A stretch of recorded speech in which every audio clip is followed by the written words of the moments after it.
안녕하세요. 저는 올해 34살 된 여자입니다.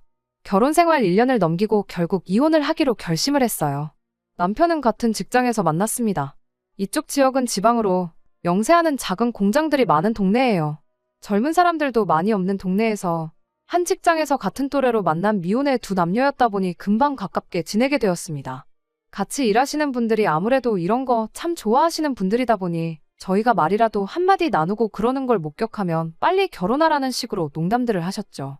그런 분위기 덕분에 그랬나 친해지고 나서 연애로 발전하기까지 그다지 긴 시간이 필요하지는 않았습니다. 연애할 때는 물론이고 연애를 시작하기 전부터 결혼 자체에는 큰 욕심이 없었어요. 그건 당시 남편도 마찬가지였죠. 그런데 동병상련이라고 해야 할까요? 두 사람이 처한 상황이 너무나도 많이 비슷했었어서 그랬나 생각이 달라지기 시작했죠. 그러다 결국 연애 1년 반이 넘어가면서 본격적으로 저희 둘 사이에 결혼 이야기가 나오게 되었습니다. 연애 1년 반 하는 동안 공과 사는 구분하자고 일터에서는 최대한 말 한마디 나누지 않았지만 점심시간에 식사는 무조건 같이 했었으니 매일같이 시간을 보내는 거나 다름없었죠.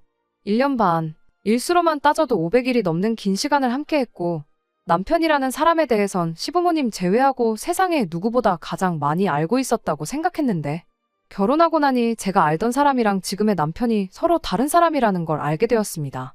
함께 행복한 미래를 그리던 그 사람이라는 생각이 더 이상 들지 않을 정도로 순식간에 돌변해버리더라고요. 그리고 결국 이혼까지 하게 되었고요. 이혼이라는 결정을 내리는 게 저에게는 결코 쉬운 일이 아니었습니다. 하지만 남편이라는 사람이 잘못을 깨닫고 그걸 다시 되돌리고 싶은 생각이 전혀 없어 보이는데 지금 이혼하나 1년 뒤 혹은 10년 뒤나 20년 뒤에 이혼을 하나? 결국엔 언제냐만 다를 뿐이었지. 이혼 말고는 다른 생각이 들지 않았고 결과는 다 똑같겠구나 하는 생각이 들어서 최대한 빨리 결정을 내리고 과감히 이혼을 하게 되었습니다. 저희 다니는 공장이 월급이 넉넉한 편은 아니에요. 그만큼 일도 힘들게 없고요. 일하는 사람들도 숨기는 게 없다 보니 월급에 대해서도 서로 돈을 얼마나 버는지 숨길 것도 없었습니다. 연애 초반에는 남편이 조금 무리한다 싶을 정도로 돈을 펑펑 쓰기 시작했었죠. 제가 다 미안하다는 생각이 들 만큼 말이에요.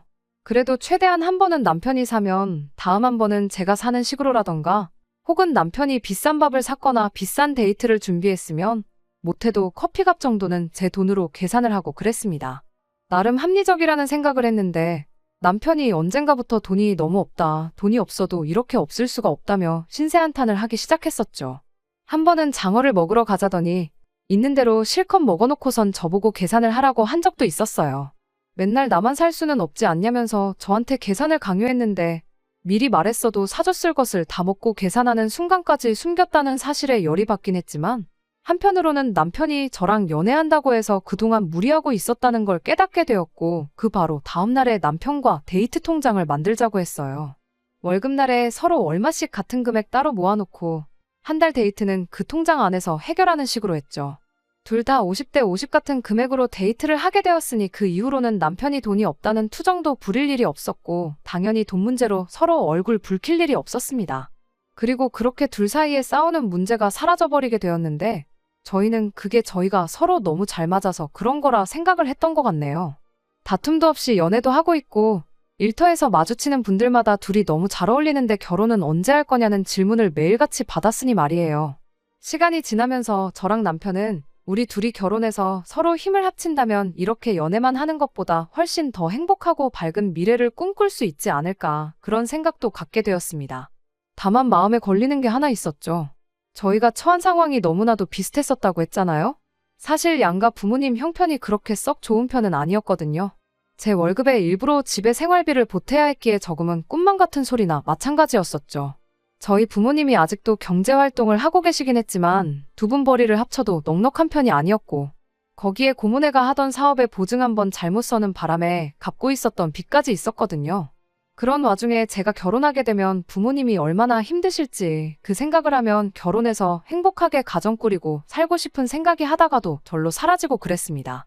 남편의 경우는 생활비를 보태고 있는지 그런 내용에 대해선 전혀 몰랐어요. 부모님 노후가 안 되어 있다는 것 정도만 알고 있었습니다. 결혼 이야기 오가고 있던 상황이긴 했지만 워낙에 그런 이야기 꺼내는 걸 좋아하는 사람도 아니었고 저 또한 제 상황이 그런 것까지 하나하나 꼬치꼬치 캐묻기엔 썩 좋은 편도 아니었다 보니 자세하게 물어본 적은 없었습니다. 하지만 당시 남편도 모아놓은 돈이 없던 걸로 보아 저랑 비슷한 상황이겠거니 그렇게 생각하고 넘어갔었죠. 그렇게 둘이 결혼을 하느냐 마느냐 어영부영 이야기만 나누던 와중에 우연찮은 기회로 양쪽 부모님들께 비슷한 시기에 연애를 하고 있다는 사실을 들키게 되었죠. 그동안 저희 부모님도 저한테 결혼은 언제 하냐, 남자는 안 만나는 거냐 이런 이야기를 들을 때면 내가 무슨 결혼이냐며 결혼 생각은 전혀 없다고 대답했었고 연애도 시간 낭비라는 식으로 거짓말을 했었는데 남자친구였던 남편이 집 앞까지 데려다주는 모습을 들키고 말았으니 빼도 박도 못하는 상황이었지요. 부모님의 반응은 예상외였습니다. 결혼하면 여지껏 제가 매달 보태던 생활비를 더 이상 드리지 못하게 되니 당연히 제 결혼을 반기지 않을 거라 생각했었거든요. 그런데 저희 부모님은 당신들 형편 때문에 제가 결혼 생각도 없다 그랬던 것 가지고 여지껏 나름대로 소가리를 하고 계셨던 거예요. 그깟 생활비 안 받아도 되니 네 인생을 살라고 하루빨리 날 잡아서 결혼도 하고 행복한 삶을 살았으면 좋겠다고 해주셨어요. 게다가 제가 보태던 생활비 급할 때는 요긴하게 쓰긴 하셨지만 대부분을 안 쓰고 모아두셨다며 저한테 2천만 원이 들어있던 통장을 건네주셨어요. 언젠가 제 생각이 바뀔 날이 올 거라 생각하셨고 그때를 위해 쭉 모아두고 계셨다더라고요. 지루한 이야기라 여기서 줄이겠지만은 정말 저희 세 가족이 서로를 부둥켜 안고 얼마나 울었는지 몰라요. 부모님과 그 일이 있던 뒤로 남편이 시부모님이 저를 보고 싶어 하신다는 말을 전해왔었죠. 남편도 저희가 연애하고 있던 사실은 집에다가 따로 말을 꺼낸 적이 없는 걸로 알고 있었거든요. 그때는 딱히 다른 생각을 하지는 않았습니다. 저랑 마찬가지로 어쩌다가 저희가 데이트하는 걸 목격하셨다던가 주변 아는 분이 슬쩍 말을 해줬다던가 그렇게 생각했었죠. 남편 집에 처음 인사를 드리러 갔을 때 시어머니가 저를 엄청나게 반겨주셨습니다. 우리 며느리 될 사람이 어떻게 생겼나 했더니 이렇게 생겼구나 하면서 좋아하셨죠. 결혼 생각 없다던 우리 아들을 어떤 아가씨가 꼬셔냈는가 궁금했다고 왜 진작에 인사 한 번을 오지 않았느냐 하면서 반겨주셨지만 그 와중에도 우리 아들이 워낙에 인물도 훤칠하고 잘났고 어쩌고저쩌고 하면서 여자가 없을 거라 생각해 본 적 없다며 하루 왼종일 남편 칭찬만 그렇게 하셨던 게 기억이 나네요. 그때야 저희 부모님이 제 연애 소식에 쌍수를 들고 환영하셨던 것처럼 시부모님도 결혼 안 한다던 아들이 올해 만난 연애 상대가 있고 결혼까지 생각하고 있다니 저희 부모님과 똑같은 경우 아니겠냐 생각을 했는데 지금 돌이켜 생각해보니 제 앞에서 아들을 추켜 세워주려고 했던 말이 아니고 제가 남편한테 눈이 멀어서 어려운 집안 형편인데도 불구하고 연애를 하고 있구나 하는 식으로 대놓고 저를 저격해서 꺼냈던 말이구나 싶습니다. 아무튼 양가 부모님이 자식들 결혼을 이렇게 바라고 있었다 보니 그 이후로는 결혼까지 가는데 뭐 하나 어려울 게 없었어요. 결혼을 위해 모아놓은 돈은 저희 부모님이 저 대신 모아놓은 2천만 원과 제가 힘든 상황에도 어렵사리 모아놓았던 돈 2,500. 그리고 남편이 적금으로 가지고 있던 돈 1,500 해서 6천만 원이 전부였습니다. 그래도 이쪽 지역이 집값이 그렇게 비싼 편도 아니고 해서 신혼집을 구하는 데에는 큰 어려움이 없었습니다. 비록 제가 태어난 해랑 거의 비슷한 시기에 지어진 구축 아파트긴 했지만 말이에요. 집을 구하는 과정에서 돈이 모자라 대출을 1,500 정도 받았습니다만 맞벌이 하는데 1년이면 다 갚을 수 있다는 자신도 있었어요. 대출도 능력이라고들 하지만 저희 집이 빚 갚느라 아직도 고생하는 걸 보면 얼마나 된다고 그 빚을 질질 끌고 있을 생각도 없었고 당장 허리띠 졸라매서라도 1년 내로 갚는 걸 목표로 삼았습니다. 신혼살림 같은 건 당장 필요한 것들을 제외하면 돈 모이는 대로 하나씩 천천히 장만하기로 했고요. 결혼식은 단촐하게 열었습니다. 비용을 아끼고자 하는 목적도 있었고 양가 친척분들 제외하면 하객들이 대부분 직장에서 같이 일하는 사람들이었던지라 많이 겹치기도 했었거든요. 친구들도 다 서울이며 대도시로 떠난 지 오래라 결혼식에 올 수 있는 친구들도 거의 없었기도 하고요. 감동적이었던 건 같이 근무하면서 좋게 지내왔던 언니들, 어머님들이 다 같이 십시일반해서 축의금을 엄청 많이 해주셨어요. 저랑 남편 두 사람한테 축의금을 주는 거니 많이 한 게 절대 아니라고 하긴 했지만 저희를 챙겨주는 게 눈에 보일 정도였어요. 거기에 저희가 신혼살림은 하나둘씩 맞춰나갈 거라고 했던 말을 듣고는 집에서 안 쓰는 것들도 잔뜩 가져다 주셨고 직장 동료분의 남편 되시는 분이 도배장판을 하신다고 해서 그것도 정말 인건비만 받고 그냥 해주시기까지 했습니다. 신혼집에 이런저런 살림들이 들어오니 제법 사람 사는 집 같더라고요. 사실 집에 침대랑 냉장고 하나만 두고 어떻게 살아야 했는데 TV며 소파까지 들어와 있으니 느낌부터가 다르더라고요. 아무튼 그렇게 여러 사람의 축복 속에 저희는 결혼식을 올리게 되었습니다. 정말 남부러울 것 없이 행복하게 잘 살고 싶은 생각밖에 없었고 남편과 함께라면 그렇게 될 거라 믿어 의심치 않았습니다. 실제로 결혼하고 반년 정도는 연애할 때랑 마찬가지로 다툼 한 번 없이 잘 지냈어요. 계란 후라이 몇 개에서 참기름에 밥을 비벼 먹어도 연애할 때 먹었던 파스타 같은 음식들보다 훨씬 맛있을 정도로 좋았어요. 그 신혼의 행복을 느끼던 반년만큼 또 시간이 지나니 그때의 행복이 거짓말처럼 느껴질 만큼 힘든 시간의 연속이었습니다. 결혼 후 맞는 첫 명절이었어요. 그래도 명색이 첫 명절인데 빈손으로 갈 수 없으니 집에서 명절 음식도 좀 넉넉하게 하고 더불어 시부모님 드릴 용돈도 챙겨서 시댁으로 출발했지요. 어떻게 보면 결혼하고 처음 드리는 용돈이나 마찬가지였어요. 첫 명절이 있기 전에 어버이날이 있긴 했는데 용돈은 됐고 맛있는 거나 먹으러 가자고 하셔서 지역에서 유명한 한우 소갈비집에 다녀왔었거든요. 준비했던 용돈보다 더 큰 돈을 써버리는 바람에 어찌저찌 계산만 하고 용돈은 따로 챙겨드리질 못했었습니다. 아침 일찍 가서 제가 해가지고 간 음식으로 식사를 하고 시간 보내다가 저녁 때쯤 돼서 친정으로 향할 생각이었어요. 친정 가서 저녁 먹고 집으로 돌아올 계획이었고 출발하면서 그때 얼마 안 되지만 용돈을 준비했다고 시부모님께 전달해드렸거든요. 그리고 나서 출발하기 위해 짐 챙기고 현관 앞에서 신발을 신고 있는데 시어머니가 잔뜩 짜증이 난 표정으로 저를 불러 세우시더군요. 가기 전에 할 이야기가 있다며 다시 안으로 들어와 보라고 하시더니 용돈 액수가 이게 뭐냐면서 잔소리를 시작했습니다. 어디 집 누구네 며느리는 명절 때 용돈을 얼마나 준다더라. 해외여행을 보내줬다더라. 무슨 날이면 날마다 기본으로 100만 원씩은 준다더라 하면서 대놓고 제가 준비한 용돈이 액수가 너무 적은 거 아니냐 따지더라고요. 아버님 20, 어머님 20 해서 40만 원. 솔직히 저도 애매하고 적은 액수라는 거 인정해요. 하지만 그렇다고 해서 제가 친정부모님 용돈이라고 돈을 더 챙겼던 것도 아니고 저희 형편이 형편이었던 만큼 나름 저희가 드릴 수 있던 최대한의 금액을 드렸던 거였거든요. 갚고 있는 대출도 있고 살림살이 다 장만하긴 했지만 솔직히 쓰던 거 받아온 게 대부분이라 바꿔야 할 것들도 많았기도 했고요. 당장 자동차도 없어서 장이라도 보러 갈라 치면 가장 가까운 마트가 걸어서 30분 거리에 있어서 그런 것들도 고역이던 상황이었거든요. 어버이날 때 친정부모님께도 시부모님께 드리려던 금액과 똑같이 10만 원 준비했었는데 저희 부모님은 그 돈도 저희 맛있는 거 사 먹으라고 돌려주셨었어요. 비교하고 싶지는 않았지만 시어머니가 먼저 다른 집 며느리 이야기를 꺼냈으니 그런 생각이 안 날래야 안 날 수가 없었죠. 그런데 남편은 거기서 한술 더 떠서 친정부모님 드리기로 했던 용돈을 시부모님께 드리라고 하더라고요. 한다는 소리가 어버이날 때도 우리가 드렸던 돈 돌려주시지 않았냐며 이번에도 다시 돌려주실 게 뻔하니까 그 돈을 일단 드리라고 하는 겁니다.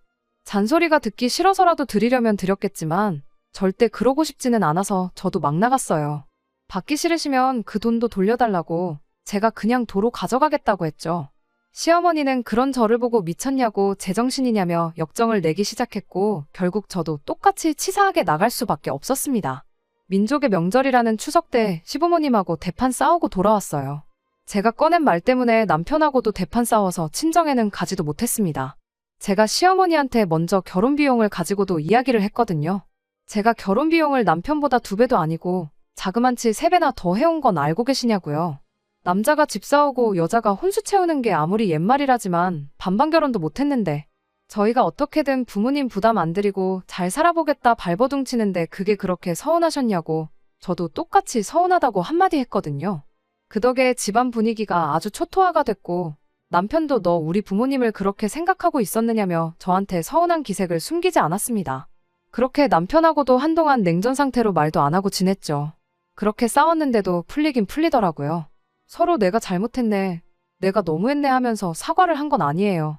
여전히 시부모님은 저한테 열이 받을 대로 받아서 연락도 안 하던 상황이 돼버리고 말았지만 그렇다고 저희끼리도 말 안 하고 지낼 수는 없었으니 어물쩡 화해를 하게 되었습니다.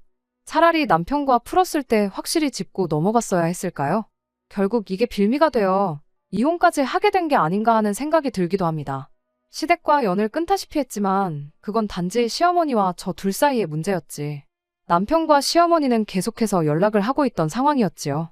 제가 시어머니와 그렇게 되었다고 남편도 덩달아 연을 끊고 살게 할 생각은 추호도 없었어요. 그냥 언젠가 시어머니가 제가 그 아끼는 아들과의 행복한 미래를 위해 어쩔 수 없이 그랬었구나 하고 알아주기를 바랄 뿐이었죠. 그리고 제가 결혼할 당시에 신혼집 구한다고 대출받으며 맹세한 대로 결혼 1년 만에 얼마 안 되는 돈이긴 했지만 그때 받은 대출금을 다 갚아버리게 되었어요. 요즘 제 또래 사람들한테는 거저준다고 해도 싫다고 할 정도로 지어진 지 오래된 14평짜리 좁디 좁은 아파트였지만 빚 하나 없이 오롯이 내 집이 생겼다는 게 주는 의미는 상당히 컸고 그만큼 행복했습니다. 남편한테도 이제 이 집에 살면서 열심히 돈 모아서 먼저 자동차부터 사고 그 이후에는 남들한테 자랑할 만큼 괜찮은 아파트 구해서 이사 나가자 앞으로의 계획도 이야기했어요. 정말 그 이야기를 꺼낼 때만 해도 남편과 평생 행복할 미래만을 꿈꾸며 살고 있었는데 그 이야기 꺼낸 지 얼마 안 있어서 남편이 말도 안 되는 요구를 해왔습니다.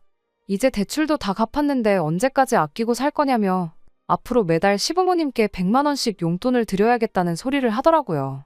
세상에 지금 그게 뭔 소리냐고 말도 안 되는 소리 하지 말라고 했더니 한 달에 500이나 버는데 100만 원 정도 없는 셈 쳐도 사는데 아무 지장 없지 않냐고 하는 겁니다. 대출 갚을 때 매달 그 정도씩 나갔거든요.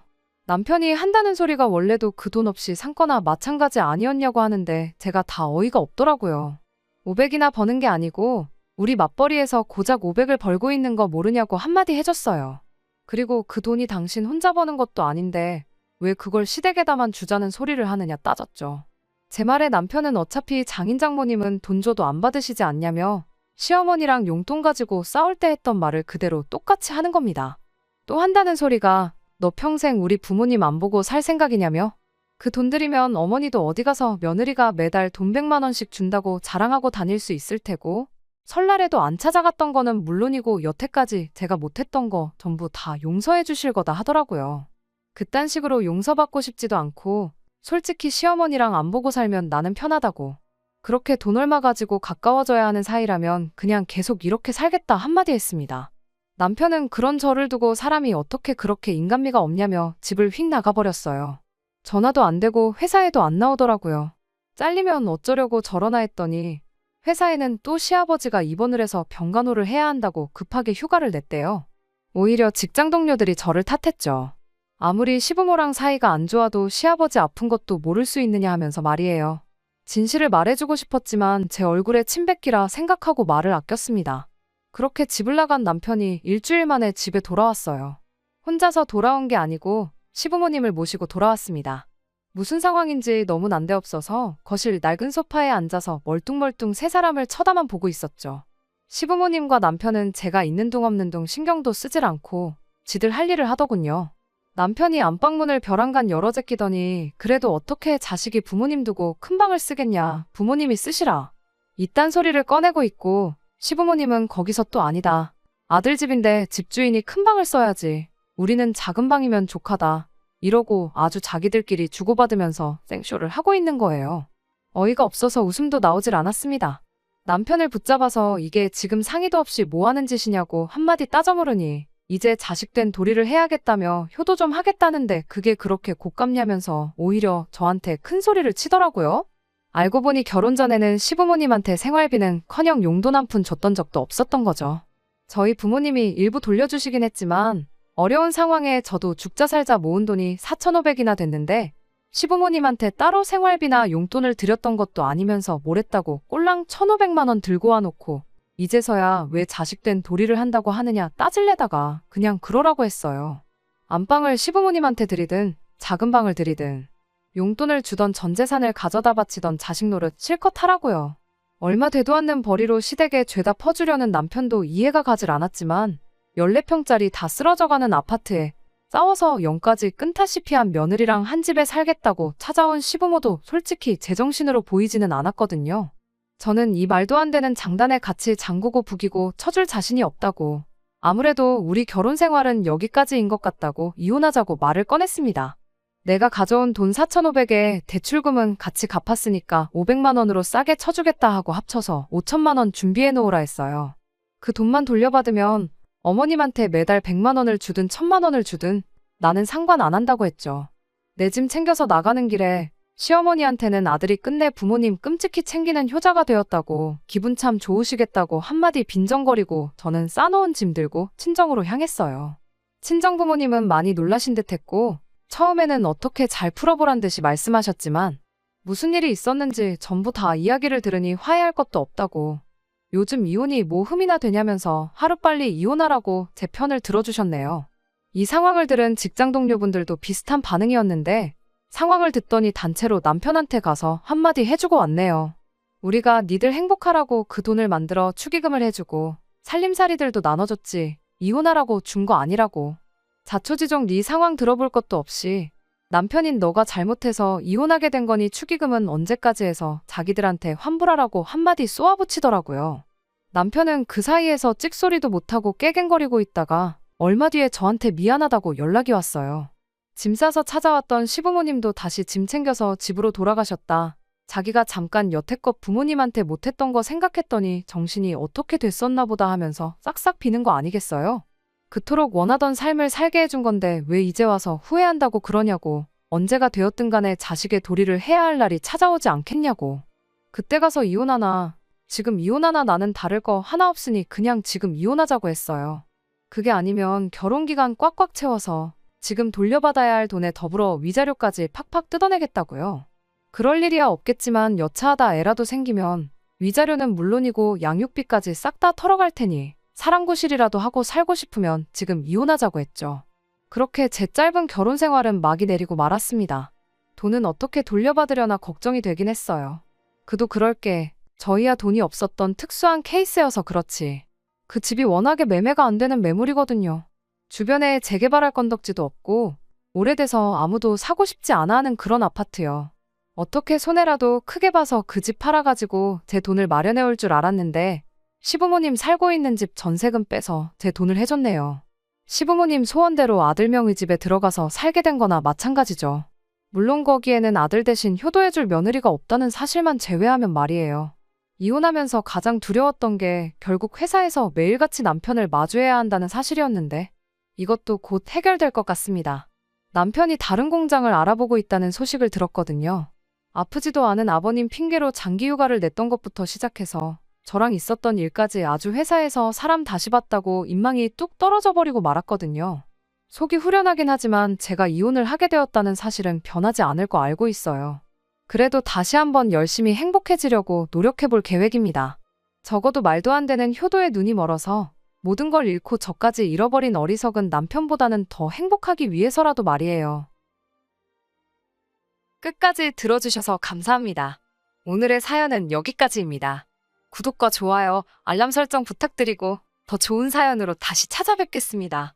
감사합니다.